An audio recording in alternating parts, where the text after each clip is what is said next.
तो आप सभी का प्यारे भाई बहनों का क्लास ओआरएस में फिर से एक बार स्वागत और ज़ोरदार अभिनंदन है। तो आज जो हमारा है हिंदी का प्रैक्टिस सेट आपका 2 नंबर है, जो कि हम लुसेंट सामान्य हिंदी सॉल्व करा रहे हैं और हर प्रैक्टिस सेट में आपको 40 प्लस क्वेश्चन देखने को मिलेगा, जो कि आपका UP police, UP triple SC, RO सभी के लिए आपका रामबाण क्लास होने वाली है। तो वीडियो को पूरा देखिएगा, इससे आपको आने वाले एग्ज़ाम में बहुत लाभ मिलेगा। तो चलिए आज का टेस्ट जो है वह शुरू करते हैं और पहला क्वेश्चन देख लेते हैं। आप ये ग्राम पंचायत अधिकारी आपका 2015 का ही सोल्ड पेपर है और परीक्षा तिथि क्या थी? तो 21/2/2016 का है। तो देखिए क्या कह रहा है आपकी कर्कश का विलोम क्या होगा? कर्कश का विलोम नीचे दिए गए विकल्पों में से आपको चुनना है। तो कठोर होगा, विवेकी होगा, मधुर होगा या विनम्र होगा। तो कर्कश का विलोम क्या होगा? तो कर्कश का विलोम आपका मधुर होता है। क्या? तो कर्कश का विलोम आपका मधुर होता है। और कठोर, विवेकी और विनम्र ये सब आपके कठोर का क्या होता है? तो कोमल और अविवेकी का आपका क्या होता है? तो दुष्ट होता है। ऑप्शन नंबर सी हमारा कर्कश का विलोम मधुर हो जाएगा। फिर देखिए क्या कह रहा है, प्रश्न संख्या 2 से 3 वाक्यों के लिए एक उचित आपको विकल्प चुनना है। जो इंद्र पर विजय प्राप्त कर चुका हो उसे एक शब्द के लिए क्या कहेंगे? तो इंद्रजेय है, इंदु है, इंद्रजीत है या जितेंद्रिय है। तो जो इंद्र पर विजय प्राप्त कर चुका हो उसे क्या कहते हैं? उसे इंद्रजीत कहते हैं। तो कौन इंद्र पे विजय प्राप्त कर चुका था? तो आपका मेघनाथ था। इसका एक और नाम क्या था? तो इसका जो एक नाम था वो आपका इंद्रजीत था। इसने आपको इंद्र को जीत लिया था, इसी वजह से इसका नाम क्या पड़ा पड़ा था? तो इंद्रजीत। फिर देखिए क्या कह रहा है तीसरा नंबर, उच्च कुल में पैदा व्यक्ति को क्या कहते हैं? तो धनी कहते हैं, सवर्ण कहते हैं, श्रेष्ठ कहते हैं या कुलीन कहते हैं। तो उच्च कुल में पैदा व्यक्ति के लिए एक उचित शब्द क्या होता है? तो आपका कुलीन होता है। ऑप्शन नंबर डी करेक्ट हो जाएगा। फिर देखिए क्या कह रहा है, ईश्वर तुम्हें दीर्घायु दे, अर्थ के आधार पर वाक्य का भेद बताइए। तो प्रश्नवाचक वाक्य है, विस्मयवाचक वाक्य है, इच्छावाचक वाक्य है या निषेधवाचक वाक्य है। तो ईश्वर तुम्हें दीर्घ आयु दे और इसमें होगा होगा क्या? तो आपका ऑप्शन नंबर सी होगा। क्या? तो इच्छा प्रकट की जा रही है। क्या? कि तुम्हें ईश्वर आपका जो है दीर्घ आयु दे, इसमें इच्छा प्रकट की जा रही है। तो आपका क्या हो जाएगा? तो इच्छावाचक वाक्य हो जाएगा। और श्री गणेश का विलोम शब्द क्या होगा? तो श्री राधा, इतिश्री, विनाश या इनमें से कोई नहीं। तो श्री गणेश का विलोम क्या होता है? तो आपका इतिश्री होता है। और श्री गणेश का अर्थ क्या होता है? तो आपका आरंभ होता है। जब कोई काम हम आरंभ करते हैं तो उसे हम श्री गणेश कहते हैं। और इतिश्री का क्या अर्थ होता है? तो आपका समाप्त होता है। क्या? तो समाप्त होता है। और फूल का पर्यायवाची नहीं है। तो सुमन है, पुष्प है, तनुजा है या कुसुम है। तो फूल का पर्यायवाची नहीं है। तो आपका फूल का पर्यायवाची कौन सा नहीं है? तो आपकी तनुजा। कौन सी? तो तनुजा। और तनुजा होती क्या है? तो ये जो होती है आपकी बेटी की पर्यायवाची होती है। किसकी? तो बेटी की पर्यायवाची होती है आपकी तनुजा। और 7 नंबर क्या पूछ रहा है, किस रस को रसराज कहा जाता है? तो ऑप्शन में है वीर रस है और हास्य रस है, श्रृंगार रस है या शांति रस है। तो किस रस को आपका रसराज कहा जाता है? तो किसको? तो श्रृंगार रस को। श्रृंगार रस को रस का राजा की उपाधि दी गई है। फिर देखिए क्या कह रहा है, मन रे तन कागत का पुतला, लागे बूंद विनाशी छह छीन में, गर्व करे क्यों इतना। इन पंक्तियों में कौन सा रस है? तो भक्ति रस है, श्रृंगार रस है, करुण रस है या शांत रस है। मन रे तन कागत का पुतला, लागे बूंद बिनसी जाए छीन में, गर्व करे क्यों इतना। तो होगा क्या? तो आपका ऑप्शन नंबर डी शांत रस है। क्या? तो इसमें आपका शांत रस है। जिन उद्दीपनों से परमात्मा के वास्तविक रूप का ज्ञान होता है और उस विषय से वैराग्य हो जाते हैं, तो उस वहाँ पे हमारा शांत रस उत्पन्न होता है। और देखिए 9 नंबर क्या कह रहा है कि जिस छंद में 4 चरण और प्रत्येक चरण में 16 मात्राएं होती हैं, तो वह क्या कहलाता है? तो दोहा होता है, सोरठा होता है, रोला होता है या चौपाई होती है। तो जिस छंद में 4 चरण होते हैं, प्रत्येक चरण में आपकी 16 मात्राएं होती हैं, तो वह क्या कहलाता है? तो यह आपका क्या कहलाता है? तो आपका चौपाई कहलाता है। चौपाई आपका क्या होता है, तो चौपाई आपका एक समांतरिक छंद है जिसमें आपके 4 चरण और आपके 16 मात्राएँ होती हैं। चरण के अंत में आपके दीर्घ के बाद आपका ह्रस्व स्वर्ण वर्ण में आता है और जैसे आपका गुरुपद राज मृदु मंजुल अंजना नयन अभिज दीर्घदोष विभाजना ये आपका आता है चौपाई। फिर देखिए 10 नंबर कल्प वृक्ष का पर्यायवाची है, तो पारिजात है, कल्पतरु है, देव वृक्ष है या ये सभी हैं। तो कल्प वृक्ष का पर्यायवाची पूछ रहा है, तो आपका ये सारे के सारे जो है आपके कल्प वृक्ष के आपके पर्यायवाची हैं। फिर 11 नंबर देखिए क्या कर हिंदी की आदि जननी क्या है, तो पाली है, संस्कृत है, अपभ्रंश है या प्राकृत है। तो हिंदी का आदि जननी क्या है, तो हिंदी की आदि जननी आपकी संस्कृत है। कौन सी, तो हिंदी की आदि जननी आपकी संस्कृत है।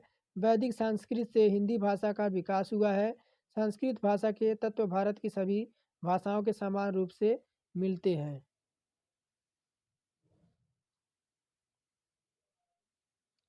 फिर 12 नंबर की ओर बढ़ते 12 नंबर देखिए क्या कह रहा है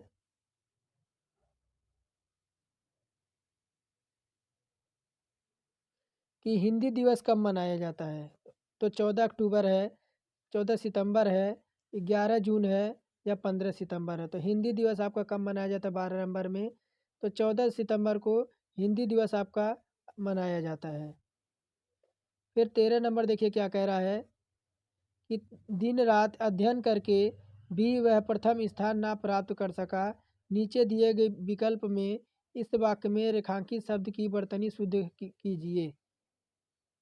तो अध्ययन कैसा लिखा जाएगा, अध्ययन जो है आपका कैसा लिखा जाएगा, अध्ययन कैसा लिखा जाएगा 13 नंबर में, तो अध्ययन आपका कैसा लिखा जाएगा, तो अध्ययन जो आपका ऐसा लिखा जाएगा, ये आपका शुद्ध रूप है। अभिकारी शब्द क्या होता है, 14 नंबर में क्या पूछ रहा है कि अभिकारी शब्द क्या होता है, तो संज्ञा होता है, सर्वनाम होता है, अव्यय होता है या विशेषण होता है। तो अभिकारी शब्द क्या होता है, तो आपका ऑप्शन नंबर सी अव्यय होता है। क्या, तो जिस शब्द में आपके लिंग वचन कारक के अनुसार कोई परिवर्तन नहीं होता है वह अभिकारी शब्द कहलाते हैं।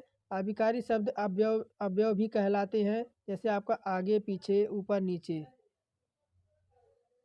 और देखिए 15 नंबर क्या पूछ रहा है कि हिंदी वर्णमाला में व्यंजनों की संख्या कितनी होती है, तो ऑप्शन में है 32, 34, 33 या 36। तो हिंदी वर्णमाला में आपकी व्यंजनों की संख्या कितनी होती है, तो हिंदी वर्णमाला में व्यंजनों की जो संख्या होती है टोटल आपकी 33 होती है। फिर देखिए क्या कह रहा है आपको 16 से 20 तक नीचे दिए गए निम्नलिखित काव्यांशों को पढ़िए और उनके नीचे दिए गए प्रश्नों के उत्तर विकल्प में उसे चुनकर लिखिए। क्या देख रहे हैं, कुछ भी बन बस कायर मत बन, ठोकर मार पटक मत मत माथा, तेरी राह रोकते पाहन, भी कुछ भी बन बस कायर मत बन, ले देकर जीना क्या जीना, कब तक गम के आंसू पीना, मानवता ने तुझको सींचा, बहा युगों तक खून पसीना। पूछ क्या रहा है 16 नंबर में, तो कभी क्या करने की प्रेरणा दे रहा है, कभी है जो है वह क्या करने की प्रेरणा दे रहा है, तो गम के आंसू पीने की, आत्मसमर्पण की, रुकावटों को ठोकर मारने की या कुछ भी ना बनने की। तो कभी क्या प्रेरणा दे रहा है, तो कभी जो है आपको क्या, तो रुकावटों को ठोकर मारने की प्रेरणा दे रहा है। ऑप्शन नंबर सी 16 का करेक्ट हो जाएगा। फिर देखिए क्या अगर 70 नंबर इन पंक्तियों में कायर का अर्थ क्या है, तो सहज है, समझौतावादी है, चालक है या दुष्ट है।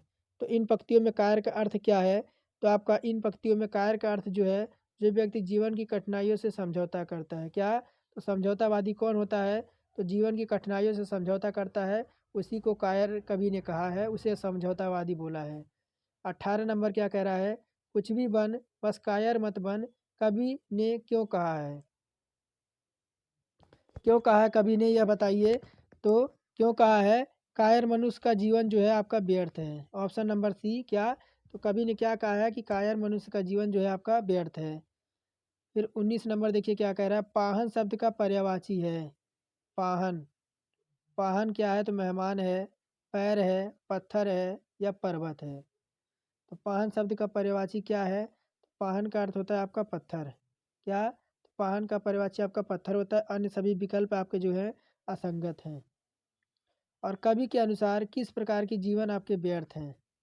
20 नंबर में तो आपके कौन सी? तो समझौतावादी।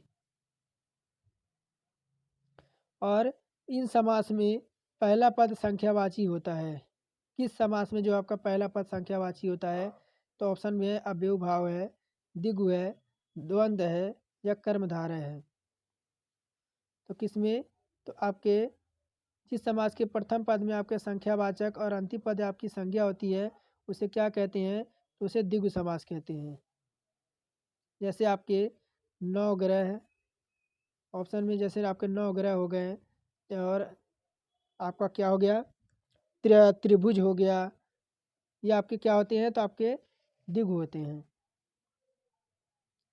फिर 22 नंबर देखिए क्या कह रहा है, राजपुत्र में कौन सा समास है? तो तत्पुरुष है, द्विगु है, द्वंद्व है या कर्मधारय है। तो राजपुत्र में आपका कौन सा समास है? तो राजपुत्र में तत्पुरुष समास है। कौन सा? तो आपका तत्पुरुष समास है। और जिस समास में अंतिम पद आपका प्रधान होता है उसे तत्पुरुष समास कहते हैं। जैसे राजा का पुत्र। फिर देखिए क्या कह रहा है 23 नंबर, 23 से 24 क्या दे रखा है कि प्रश्न है 23 से 24 निम्नलिखित प्रत्येक 4 विकल्पों में से उस विमेल शब्द को चिन्हित कीजिए। समस्या, खेद, कठिनाई या जटिलता। तो आपको क्या बताना है? तो आपको बीमेल बताना है। 23 में आपको बीमेल बताना है तो क्या हो जाएगा? खेद। खेद जो है शब्द आपका भिन्न है, जबकि अन्य सभी आपके परेशानियों से संबंधित है। यानी समस्या भी आएगी तब कठिनाई आपकी परेशानी होगी, आपकी कठिनाई से भी होती है और जटिलता से भी होती है, लेकिन खेद जो है आपका सबसे अलग हो जाएगा। फिर देखिए क्या कह रहा है, घर है, परिजन है, परिवार है और बच्चे हैं। इसमें बताइए आपका बीमेल कौन सा हो जाएगा? तो घर शब्द आपका आपका जो घर दे रखा है ये आपका बीमेल हो जाएगा। क्यों? कि अन्य सभी जो है आपके परिवार और रिश्तेदार हैं, बाकी ये जो घर जो आपका है वह निर्जीव है, आपको अलग जो है। और जिस समास का पूर्व पद यानी पहला पद आपका प्रधान हो उस कौन सा समास कहते हैं? तो जिस समास का पहला पद प्रधान होता है उसे क्या कहते हैं? तो संबंध है, कर्मधारय है, अव्ययभाव है या द्वंद्व है। तो कौन सा हो जाएगा आपका? तो अव्ययभाव समास का पहला पद आपका प्रधान होता है। किसका? तो अव्ययभाव समास का पहला पद आपका प्रधान होता है। इन शब्दों का प्रयोग क्रिया विशेषण के भांति होती है। और दिए गए विकल्पों में से निर्गुण भक्ति काव्य के प्रमुख कवि कौन हैं? तो सूरदास हैं, कबीर हैं, तुलसीदास हैं या केशव हैं। तो भक्ति काव्य के प्रमुख कवि कौन है निर्गुण के? तो आपके कबीर हैं। कौन? तो कबीर हैं। और निर्गुण भक्तधारा के कवि थे जिन्होंने संत होने के बाद भी आपका जो गृहस्थ जीवन निर्धारित किया था। और कबीरदास के आपके क्या है? तो साखी शब्द आपके तीनों आपके जो क्या है? तो बीजक में जो है आपके साखी शब्द रामायणी आपके संग्रहित हैं। किसमें? तो बीजक में। भारतीय संविधान में किस भाषा को राज्य भाषा के रूप में स्वीकार किया गया है? तो अंग्रेजी है, उर्दू है, हिंदी है या तमिल है। तो किस भाषा को जो आपके राज्य भाषा का आपका दर्जा दिया गया है संविधान में? तो किसे? तो आपके हिंदी को।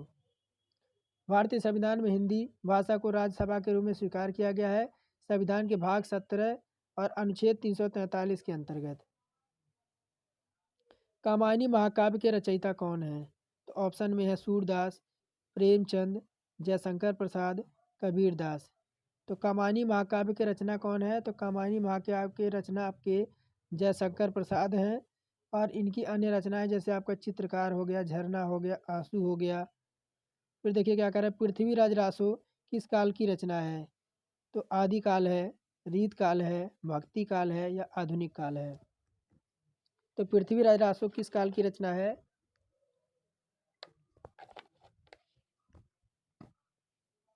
तो पृथ्वीराज रासो आपकी आदिकाल की रचना है। किसकी? तो आपकी आदिकाल की रचना है। इसके रचयिता चंद्रबरदाई हैं। और देखिए क्या कह रहा है, दीव सा दिवसावसान का समय मेघमय अपमान से उतर रही है, आसमान से उतर रही है, वह संख्या सुंदरी परी सी धीरे धीरे। इस पंक्तियों में कौन सा अलंकार है? तो ऑप्शन में है रूपक है, उपमा है, श्लेष है और एक कौन सा है? तो मानवीकरण है। बताइए क्या हो जाएगा? तो आपका कि इसका कौन सा, तो ऑप्शन नंबर डी, इसमें जो है आपका मानवीकरण है। इसमें आपका मानवीकरण अलंकार है, जहाँ निर्जीव वस्तुओं का वर्णन हो और सजीव की तरह किया जाए, यानी निर्जीव वस्तुओं का वर्णन सजीव की तरह किया जाए, वहाँ आपका मानवीकरण अलंकार होता है। और 31 नंबर की ओर बढ़ते हैं। क्या कह रहा है, हिंदी शब्दकोश में 6 का क्रम किस वर्ण के बाद आता है? तो किस वर्ण के बाद आता है? तो क्या के बाद आपका 6 वर्ण का आपका अब जो आपका क्रम आता है।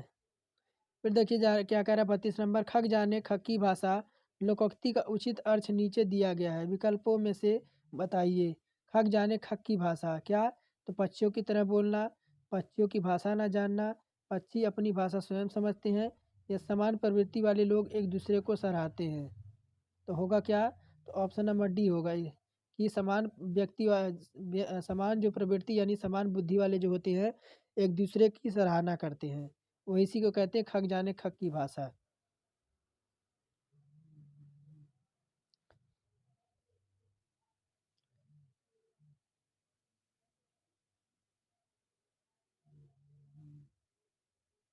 फिर देखिए क्या कह रहा है कि 33 नंबर आपको सही वाक्य, आपको एक य र ल व अक्षर दिए गए हैं, इन 4 भाग में उचित क्रम में नहीं है, इन चारों को उचित क्रम में लगाएं ताकि यह सही वाक्य बन सकें।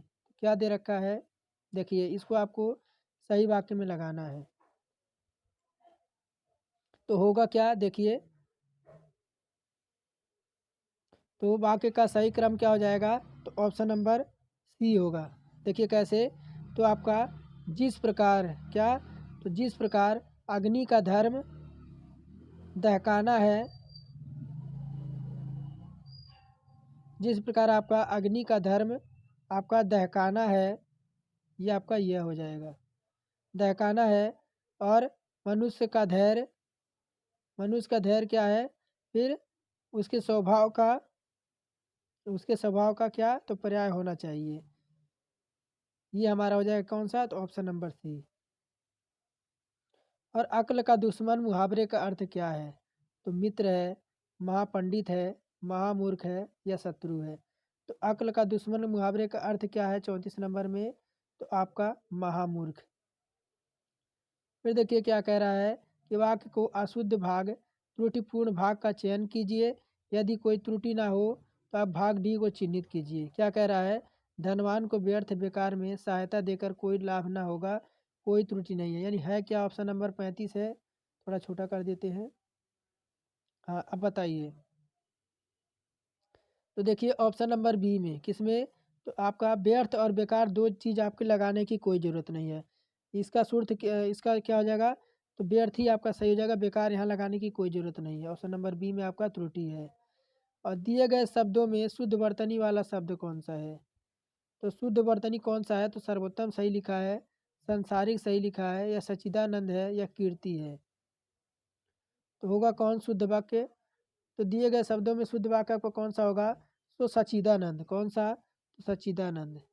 बाकी सर्वोत्तम में आपका ऐसा नहीं होता, यहाँ पे आपका ऐसे तय होता है, सांसारिक होता है। और कीर्ति में आपका आपका क्या होता है? तो कीर्ति में आपका इस प्रकार कीर्ति होती है, इस प्रकार आपकी क्या, तो इस प्रकार आपकी कीर्ति होती है। फिर देखिए उपसर्ग का प्रयोग होता है, उपसर्ग का प्रयोग कहाँ होता है? तो शब्द के आदि में, शब्द के मध्य में, शब्द के अंत में, या इनमें से कोई नहीं। तो उपसर्ग का प्रयोग कहाँ होता है 37 नंबर में? तो शब्द के आदि में। जो शब्दांश शब्दों के आदि में जुड़कर उसके अर्थ को परिवर्तन करते हैं उसे उपसर्ग कहते हैं। और मिठास शब्द में किस प्रत्यय का प्रयोग हुआ है? तो मीठा है, ठास है, आस है, या प्यास है। तो मिठास शब्द में किस प्रत्यय का प्रयोग किया गया है? तो आपके मिठास, जब मिठास बोलेंगे तो आपका आस प्रत्यय निकल के आएगा। फिर देखिए क्या कह रहा है 39 नंबर, कि सत्याग्रह का सही संधि विच्छेद क्या होगा? सत्याग्रह 39 नंबर में, तो सत्य प्लस आग्रह ये हो जाएगा हमारा सही, आपका सही संधि विच्छेद। और दो वर्णों के मेल से होने वाले विकार या परिवर्तन को क्या कहते हैं? तो संधि है, समास है, उपसर्ग है, उपसर्ग है, या प्रत्यय है। तो दो वर्णों के मेल से होने वाले विकार को क्या कहते हैं? तो आपके संधि कहते हैं। जैसे आपका क्या हो जाएगा, देव प्लस आलय, देव प्लस आलय, यही आपका हो जाएगा। दो वर्णों के मेल को क्या कहते हैं, तो संधि। तो ये थे हमारे टॉप आपके 40 क्वेश्चन। अगर कोई भाई बहन आपको हिंदी की अच्छी तैयारी करनी है तो इस चैनल को ज्वाइन कर सकता है और सब्सक्राइब करके हमारे साथ जुड़ सकता है। और आपका UP police re exam, UP PSC, R O यानी आपका कोई भी एग्ज़ाम हो इंडिया का जिसमें हिंदी पूछी जाती है, उसके लिए आपका बेस्ट है आपका लुसेंट का। तो चलिए, अगर आपका कोई भाई बहन या रिश्तेदार किसी भी एग्ज़ाम की तैयारी कर रहा है तो प्लीज़ उसको ज़रूर बताइए कि इस चैनल पे जो है आपको अच्छा कंटेंट प्रोवाइड कराया जा रहा है। तो चलिए, आज का टेस्ट यहीं समाप्त करते हैं।